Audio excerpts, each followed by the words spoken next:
रोहतक से खबर है, कल 5 राज्यों के विधानसभा चुनाव के नतीजे आएंगे। पूर्व मंत्री मनीष ग्रोवर से खास बातचीत की है इंडिया न्यूज ने। बंगाल में बीजेपी अच्छे बहुमत के साथ जीत रही है, ये उन्होंने दावा किया। कहा केरल तमिलनाडु में अच्छा प्रदर्शन करेंगे, 3 राज्यों में बीजेपी की सरकार बनेगी। मनीष ग्रोवर ने ये दावा किया है।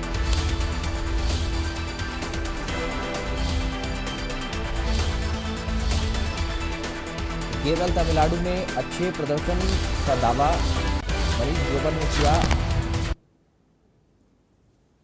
के चुनाव परिणाम की घोषणा कल होने वाली है। इसमें मुख्यतः बंगाल है, जहां पर बंगाल में भी बीजेपी पर काफी आरोप लगाए जा रहे हैं। सर, कल किस तरह की उम्मीद कर रहे हैं? मैं 5 प्रांतों के चुनाव जैसा मोटा मोटा जो सर्वे आप लोगों ने दिखाई है, उसमें बंगाल भारतीय जनता पार्टी अच्छे मार्जिन से सरकार बना रही है। असम तीसरी बार, पांडिचेरी तीसरी बार, ऐसे करके तीनों प्रांतों में भारतीय जनता पार्टी की सरकार बन रही है। केरला और तमिलनाडु, उसमें हमारे अच्छे परसेंटेज वोट हमको मिल रहे हैं। लेकिन वहां पर ऐसा क्यों है? वहां पर दावा नहीं कर रहे आप? मैंने कहा कि जहां हमारी केरला और तमिलनाडु हमारे वोट परसेंट बढ़ रहे हैं। सीटों का आकलन अभी हम नहीं कह सकते कितना होगा, परंतु जो आपकी सर्वे बता रही हो 3 स्टेटों में Bharatiya Janata party clear majority से आ रही है। ममता बनर्जी लगातार आरोप लगा रही है कि आप लोगों ने काफी वहां पर गड़बड़ की है, तो कहीं ना कहीं वो मान रही है कि चुनाव में बंगाल उनसे जाता दिखाई जब हारता है तो आरोप लगाता है। जब 3 बार बनी थी तो उस टाइम आरोप नहीं लगाया। आज हार रही है, वो आरोप लगा रही है। वो कभी चुनाव आयोग पे आरोप लगा रही है, पॉलिटिकल पार्टी पे लगा रही है। वो जो राष्ट्रभक्त है, सेवा करे पुलिस के अफसर, उन पे भी आरोप लगा रही है। क्या क्या जादू चला है?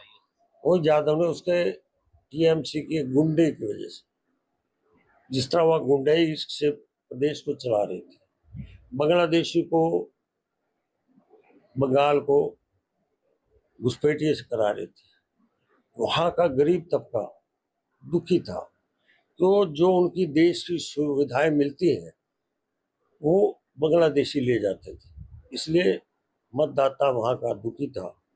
और इसलिए टीएमसी के कार्यकाल का जो गुंडई था, जो उनका टैक्स वसूली था, फैक्ट्रियाँ बिल्कुल बंद हो चुकी थी, रोजगार मिल नहीं रहे थे।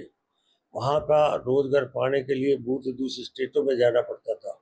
15 साल का कार्यकाल बहुत होता है, जिससे बंगाल के लोग ठगा महसूस कर रहे थे। इसलिए बंगाल की जनता इसमें भारतीय जनता पार्टी आदरणीय मोदी जी के प्रति देख रहे हैं, और इसलिए उन्होंने भारतीय जनता पार्टी को वोट दिया। और मोदी जी को काम करने का जो तरीका है, जो वो बोलते हैं वो होता है। प्रचार किया? मैं असम में था, 1 महीना लगातार मैं असम में रहा हूँ, और तीसरी बार।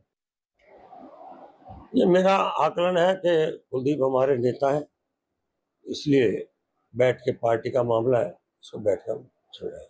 सांपला चुनाव की बात कर लेते हैं। काफी बागी जो कार्यकर्ता है बीजेपी के, वो कहीं बीजेपी के लिए नुकसान तो नहीं? नुकसान नहीं होगा, उनको भी हम समझा रहे हैं। हालांकि पार्टी ने निर्णय लिया, उनको वहां से निकाला है, परंतु कमल का फूल है। प्रदेश में सरकार भारतीय जनता पार्टी की, जनता चाहती है विकास। और आज तक सांपला में कभी भी भारतीय जनता पार्टी चिन्ह पे चुनाव नहीं लड़ी, आजाद थी। इसलिए आजाद होने के बाद उनका जवाबदेही नहीं रहती है। जब एक पार्टी का चुनाव चिन्ह मिला है तो उसकी जवाबदेही बनती है। हम आज भारतीय जनता पार्टी के लिए वोट मांग रहे हैं, चिन्ह दिया है, एक बड़ी इतनी बड़ी नेशनल पार्टी हो, उसका कमल का फूल, इसलिए जनता विश्वास कर रही है। क्योंकि तीसरी बार प्रदेश में सरकार बन रही है, तीसरी बार देश में सरकार बन रही है। जनता समझदार है, विकास कराना है तो पार्टी को वोट दे। मेट्रो तक आने की बात हुई। ये तो मेट्रो का आज सांपला नगर पालिका का चुनाव है, वो स्टेट का चुनाव में जब वायदा किया था वो इम्प्लीमेंट होगा। तो ये थे पूर्व मंत्री मनीष ग्रोवर। इन्होंने स्पष्ट किया है कि 5 राज्यों के जो चुनाव परिणाम आने हैं, उनमें से 3 में बीजेपी स्पष्ट बहुमत से विजयी होगी। इंडिया न्यूज के लिए रोहतक से मनीष ग्रोवर। बात पंजाब